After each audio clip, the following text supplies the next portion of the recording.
Urusi imesema mifumo yake ya ulinzi wa anga imedungua mamia ya drones za Ukraine usiku kucha, zikiwemo zaidi ya 60 zilizokuwa zikielekea Moscow, muda mfupi baada ya Moscow kutangaza kutoa ngome muhimu ya Ukraine ya Konstantinovka katika eneo la Donetsk.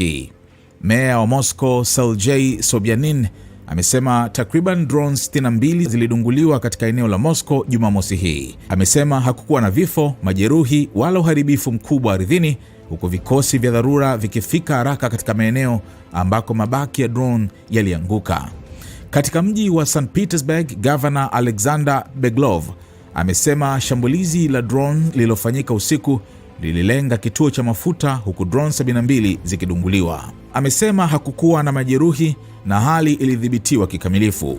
Mabaki ya drone moja yanaripotiwa kuanguka Pithof, eneo maarufu kwa jumba la kifalme la karne ya 18 na urithi wa dunia wa UNESCO. Wizara ya ulinzi ya Urusi imesema jumla ya drone 389 za Ukraine zilidunguliwa katika maeneo mbalimbali ya Urusi usiku huo. Mashambulizi hayo yamekuja baada ya rais wa Urusi Vladimir Putin kupewa taarifa na makamanda wa jeshi kuhusu kusonga mbele kwa majeshi ya Urusi katika Donbas, ikiwemo kutwaliwa kwa ngome ya Konstantinovka ambayo Moscow imeitaja kuwa moja ya ngome muhimu za ulinzi za Ukraine.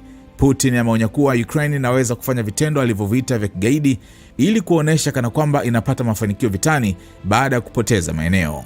Pia amesema mashambulizi yanayoendelea dhidi ya maeneo ya raia nchini Urusi yatailazimu Moscow kupanua eneo la usalama mpakani.